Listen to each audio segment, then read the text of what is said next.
Informed Sources is made possible in part by Susie and Pierre G. Villery. With a lifetime of passion for public television, we are pleased to help underwrite Informed Sources. Please join us in supporting WYES TV.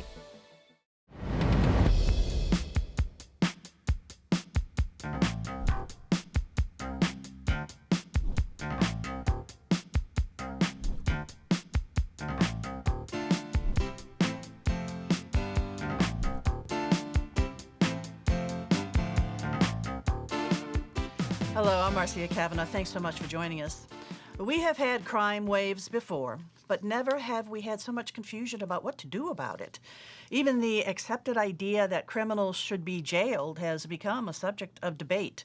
We'll take an extensive look at crime tonight, including the political conflict and the spike in carjacking. And on a different but somewhat related topic, we will hear about the shortage of nurses.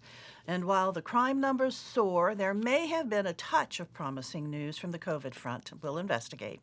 Joining us are tonight's Informed Sources, Errol Laborde, producer of Informed Sources, Shalina Chatlani, WWNO Radio and Gulf States Newsroom, Mike Perlstein, investigative reporter, WWL TV Channel 4, and Dave Cohen, news director, WWL Radio.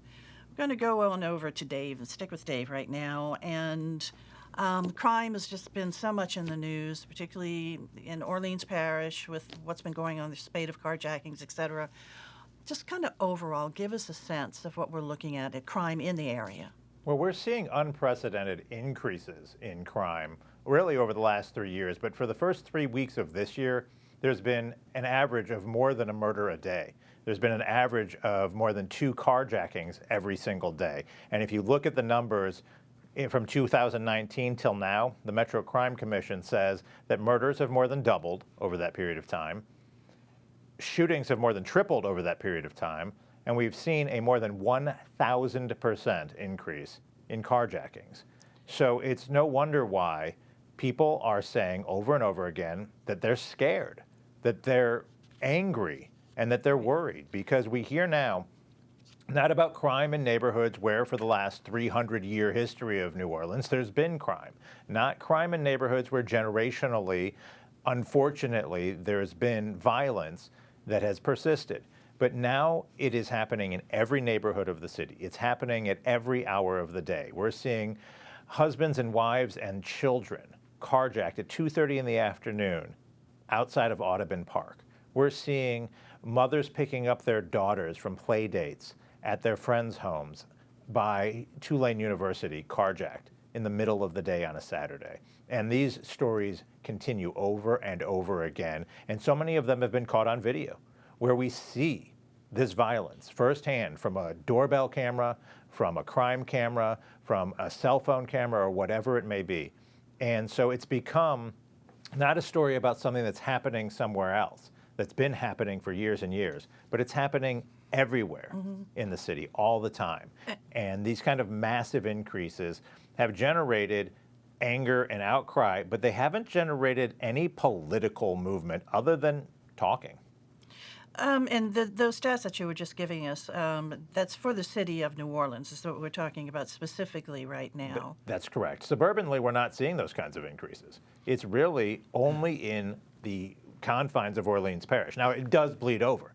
And for example, today, the sheriff of Jefferson Parish came together with the police chiefs of Kenner and New Orleans, along with the sheriff of Plaquemines Parish, and they announced the arrest of 5 individuals who were caught on the west bank of Jefferson Parish and have been linked to dozens now of car thefts, car burglaries, aggravated assaults, shooting at people. In one case in Kenner, these suspects allegedly stole a car in New Orleans, drove it to Kenner to burglarize a car in Kenner. When the homeowner's burglar alarm went out, he came out and was shot at dozens of times by these 5 suspects, according to the police chief in Kenner, who go car to car to car in communities all around the metro area, stealing credit cards, stealing guns, stealing whatever the valuables they can find. And they were found when they were arrested at the mall on the west bank of Jefferson Parish to have crystal methamphetamine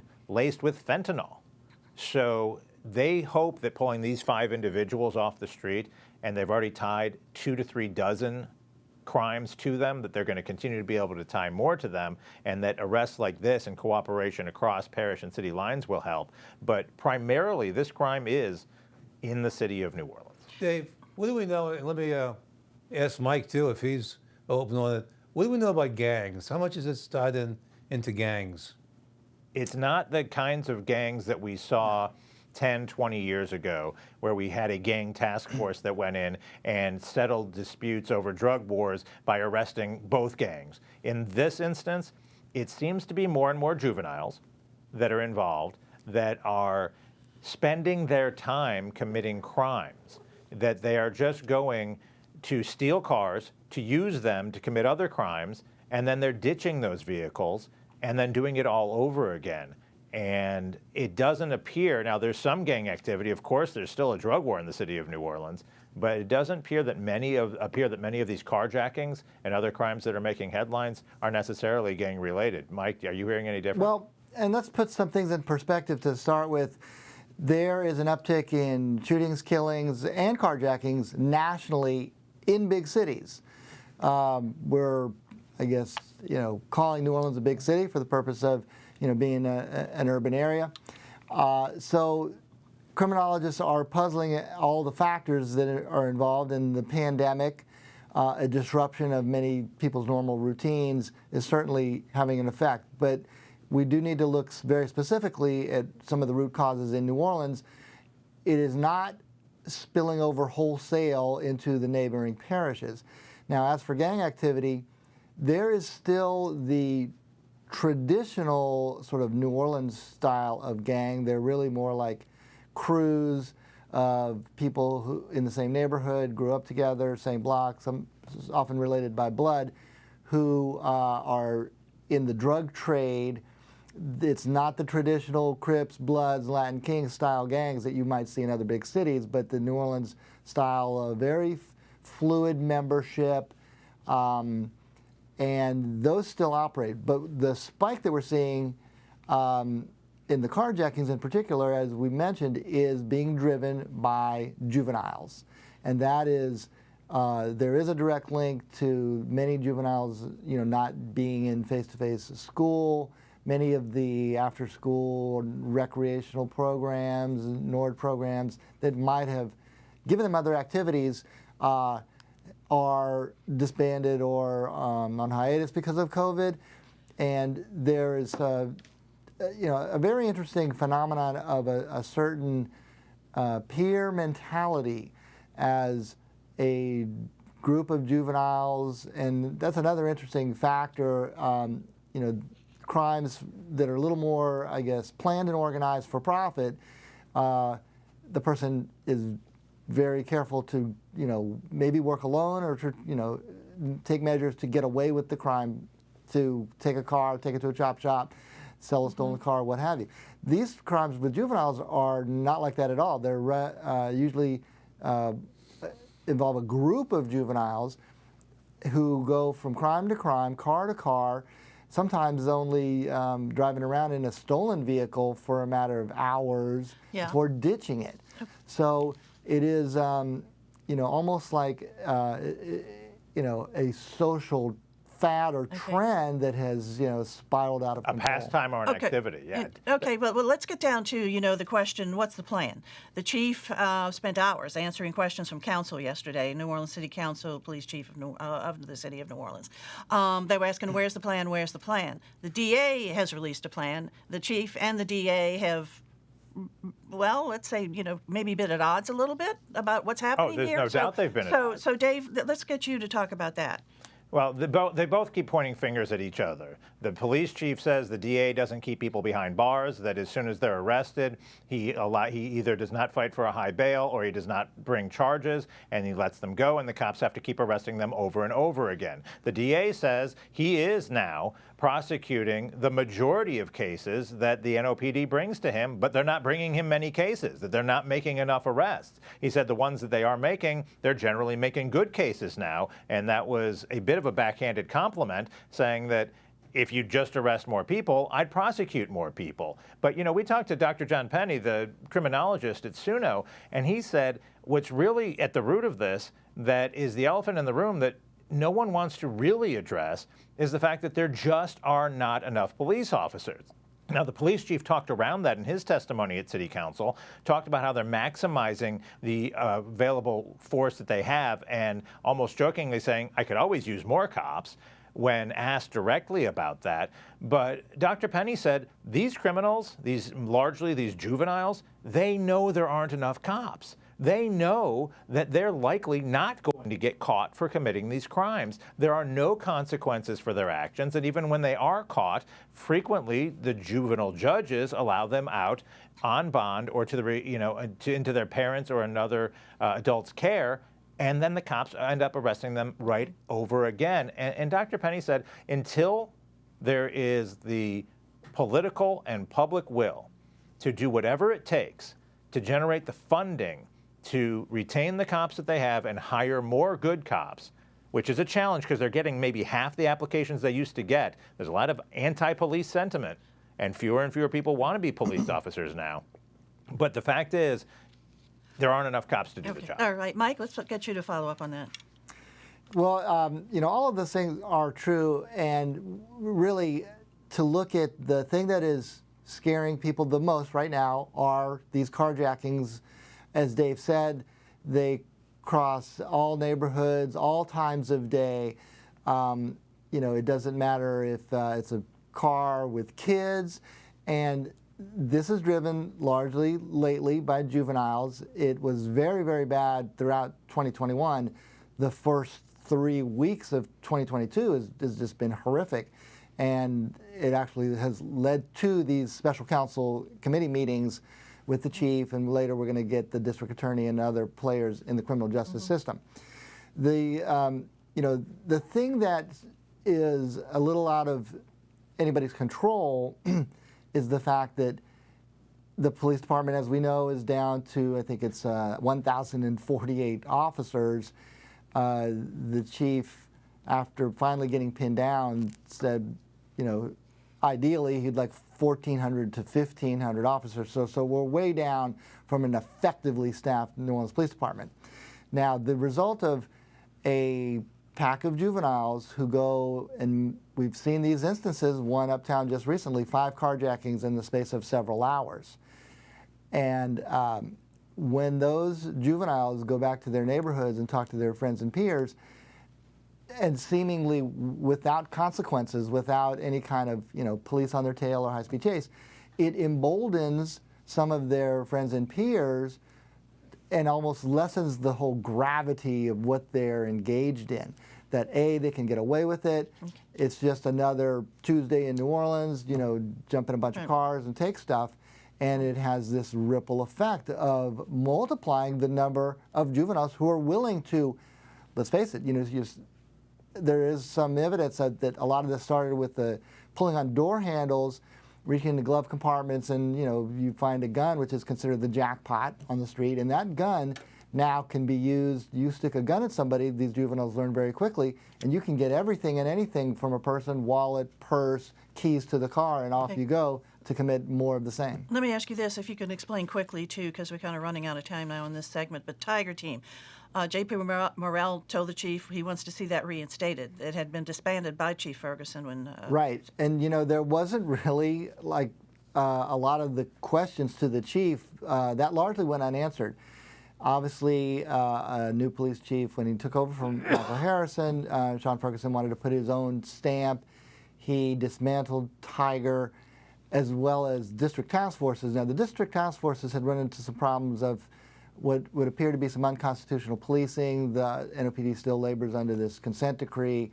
When some of those activities of the task forces in districts were called into question, he kind of lumped Tiger in there along with them. But the disbanding of that really seemed to be more a matter of he wanted to, replace it with his own program called VCATE, which is mostly intelligence gathering. The thing about Tiger is they did the intelligence, they did the surveillance, zeroed in on what they deemed to be the multiple offender armed robbers, and made all the way to arrest and through the court system, obviously, testifying. So that one, stop shop to get the busiest armed robbers off the street completely disbanded. And I think you have not heard the last of council members and other stakeholders asking for something like that to be reinstated. And the plan. We're anxious to hear the crime fighting And that's plan. right. It's one thing to disband Tiger, but to not be able to answer the question, what is your crime fighting plan? That left a lot of council members wanting more. But if you have task forces, those are not cops who can respond to calls for service. They were under pressure for responding too slowly to calls for service, so he needed every available cop on the street just responding to 911 calls. You have a task force, those guys are out of that. Right. And Okay, well, these discussions are going to be continuing, too. I mean, the meetings continue at City Hall next week. Okay, guys, we've got to move on. Great discussion. Let's go on over to you, Shalina, because something that's sort of relative to all of this, too, is the need for healthcare workers. And certainly we're experiencing a nursing shortage just really just worsened by the COVID pandemic. And you did a piece on that. Yeah, I think you really hit the nail on the head there. We've had a healthcare worker shortage and a nursing shortage even before the pandemic started. So part of my reporting was to talk to a nursing travel agency called Aya Healthcare, which supplies nurses for cities all around the country. And some of the data that they looked at showed that even before the pandemic had started, there were around 100,000 core vacancies, permanent RN vacancies around the country that were open. And throughout the pandemic, that's increased to around 200,000. So you can imagine the need for workers has doubled over the course of the pandemic.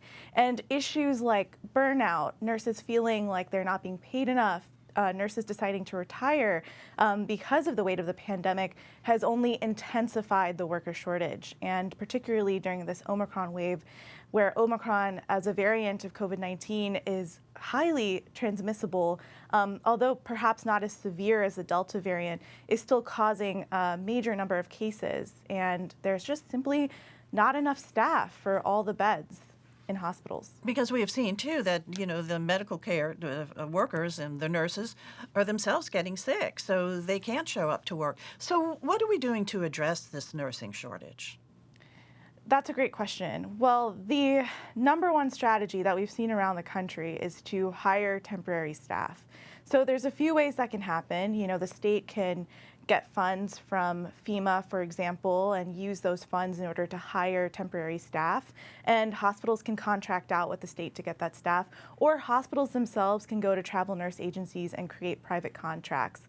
So where the trouble comes into place is that there's not only a shortage of nurses in permanent RN positions in hospital systems, there's also a shortage of travel nurses. So it's an issue of supply and demand right now, as all of these hospitals are seeking temporary staff to fill the gaps.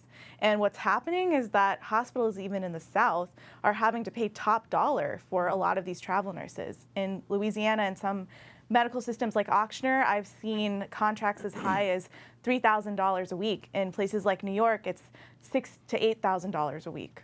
What's the status of nursing schools? Are there enough places teaching people to be nurses? And isn't Delgado expanding theirs on the City Park campus? Well, even if places like Delgado are expanding their nursing programs, which is definitely a part of the long-term solution to dealing with the workforce shortage, it would still take a long time to get all of these nurses into the workforce in order to solve these challenges. So, I interviewed an executive at Ochsner, and he said, that it would take years in order to get staff exactly where it needs to be. The staffing crisis is going to be a problem during COVID and after COVID. In neighboring Mississippi, the biggest hospital system, University of Mississippi Medical Center, said it would probably take 3 years to deal with the pricing issue. So, education is definitely part of the solution, but it's going to take time, and increasing nursing programs is definitely something that's going to happen. Okay, and Shalina, let's get you to note also you are with WWNO, work with WWNO, but it's all part of collaboration effort. Explain that quickly to us. Yeah, thank you for asking that. So the Gulf States Newsroom is a relatively new newsroom that's a collaboration between NPR and local NPR stations in Mississippi, Louisiana, and Alabama. And the goal is to increase in-depth coverage around the region. And you're a healthcare reporter for them. Exactly. Okay, great. Thanks a lot, because we're going to go into now a discussion about what is happening with COVID, which of course has really impacted the nursing shortage. Dave, any good news on that front? There is some good news. We are finally seeing here what they saw in New York last week, and that is that the Omicron surge appears to have leveled off and is starting to decline, that we have gotten over the peak of the Omicron. And we know that because instead of 15,000 new cases a day, today there were 11,000 new cases in Louisiana. Instead of there being nearly 3,000 hospitalizations, we're down to about 2,300 in Louisiana. But unfortunately, deaths lag behind the new case curve. So we had 42 more deaths confirmed today from COVID in Louisiana. But the good news is that we're over the peak, it appears, by all the statistics. And the average infection rate now is down below 1, which means that if someone catches COVID, they are only infecting one other person if infecting anybody else. So that is helping slow the spread of this variant at a time when the hospitals are overwhelmed again. There is not enough staff at the hospitals, and many of the hospitals are dealing with massive outages of their own staff because of the high number of them who are contracting or coming into contact or have family members who have COVID. So it's been very difficult, but it looks like we're over the peak. And at the rate we're going, we may be back to pre-Omicron levels of COVID in the community right about the first parade weekend of Carnival. Well, that would really be good. And these vaccine mandates, I know, Shalina, you've done some reporting on that too. Like in Orleans Parish, you have to show proof of vaccination. People as young as 5 now have to show proof of vaccination or a negative PCR test. Is that kind of prompting people to get vaccinated, would you say? It does not appear that it has had a huge impact on the vaccination rate. It just hasn't. And I wanted Shalina also to touch on that, if she could.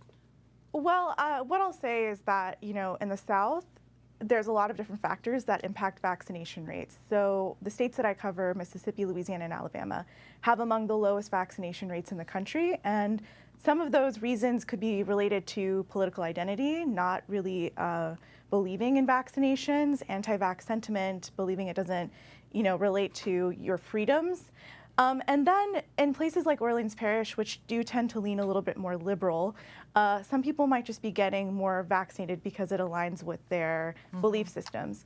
I will say that in my reporting after the mandate came out in Orleans Parish, that I went to vaccination events and did hear directly from parents that the part of the mandate that requires you to get vaccinated in order to enroll in school is definitely a factor that sent a lot of parents who were formerly hesitant over the edge, because all of a sudden they needed to get their kids vaccinated in order to put them in school. Okay. All right, but David, you said we're not really seeing a rise in the vaccination rate. No, not since the mandate that required children to show proof of vaccination to go to a restaurant or a play place or an arcade or anything like that. That was not enough to get most parents to say, okay, I'm going to get my kids vaccinated, if previously they were against having their children vaccinated. There's still some increase, but it's slow. Okay. All right, we're going to go over to E right now because you wanted to touch back on this crime situation, other crime waves that the city has experienced. Yeah, just putting this together made me think about just in our recent lifetimes. I remember several years ago, and probably you all remember it too, that there was on Thanksgiving weekend there was a horrible murder in the French Quarter at a pizza parlor, and the whole staff got killed. Some people came in and they started shooting, and of course there was community outrage and community hurt, and there was a big march to City Hall, and people were just torn up by it. There was another incident at a Nord playground where there was shootings. I think like 7 people got killed. So every so often these things happen that just tear up a community, and people are heartfelt about it, and the public officials get out, but it's always pretty much the same thing. It's like, what can we do now? People say, you know, it's up to all of us to stop this, and I can tell you, if somebody can tell me something I could do, I'd do it, you know. but the fact is it's a big picture kind of thing, and ultimately it kind of ends with the what's a long-term solution. Well, which it is. It is a long-term solution. It's just that a long term is just so long in coming, and so it goes round and round. What's different about this, though, is I think the whole uneasiness or the uncertainty about the whole criminal justice system. It's never been a factor about judges putting people in jail or judges prosecuting or judges being defeated. And so there's a whole, and I think it's all part of this so-called progressive movement, which has some good sides, but it has other sides that kind of confuse people. And so I think that's something, there needs to be a big debate in this country about this, about our attitude toward justice. And if this is the right way to go, then let's do it. But let's try to understand it better and let's let it work for the police better. Well, certainly we're going to be seeing and watching this debate and discussion play out in the days and weeks ahead, certainly in our region. On Monday, members of the criminal justice system in Orleans will be speaking to the council in a special meeting, DA and judges, et cetera. So, and it gives the new council, something fast to start with, right at the beginning. And then one of those council members, Councilman Giarrusso, his grandfather was a police chief, and so was his grandfather's brother. So he's got two police chiefs in his family. So he's heard those things all his life. Okay, no, public safety always a big issue. Other stories, E, stay with you. Well, we heard during the week about the Jazz Fest announcing it's coming back. On the side that the Jazz Fest has privately been producing a major motion picture. The chief underwriters are Quint Davis and Jimmy Buffett are the executive underwriters. And it's really good. I've seen part of it, and it's going to be shown around the nation. I think it's going to be another push for the Jazz Fest and how important it is. Okey-doke. Mike? Well, very interesting that we're in the thick of the NFL playoffs, the Saints on the outside looking in, but some hardcore Saints fans have latched on to the teams both to like and dislike. People are following and rooting for the Cincinnati Bengals because of Joe Burrow and Jamar Chase out of LSU, and pulling very strongly against the Rams because their loss to the 49ers knocked the Saints out of the playoffs. Right. Yeah, we like Joe Burrow. All right, Shalina, over to you. Well, some stories that I hope to be following up on, definitely a follow-up the travel nurse story. What I'd like to be looking into next is just how much our state's spending on travel nurse contracts with these hospitals, because it's definitely millions of dollars a week. And so it'll be interesting to see how much this crisis of care has really impacted state budgets. Okay, very good. Dave? Well, now that the State Bond Commission appears to have moved forward allowing projects like the Superdome improvements to proceed, the Louisiana Stadium and Exposition District will meet next week, and we'll find out more about how the timeline has been or has not been affected to get all that construction work done at the Dome. All right, very good. Thank you guys very much for joining us, and thank you all for joining us too. We will see you again next week for Informed Sources. Have a good evening. Bye, everybody.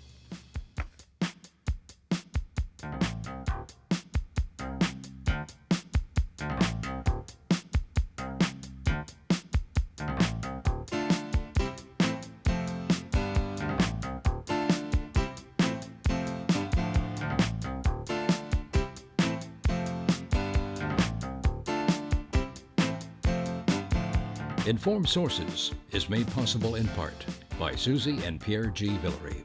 With a lifetime of passion for public television, we are pleased to help underwrite Informed Sources. Please join us in supporting WYES TV.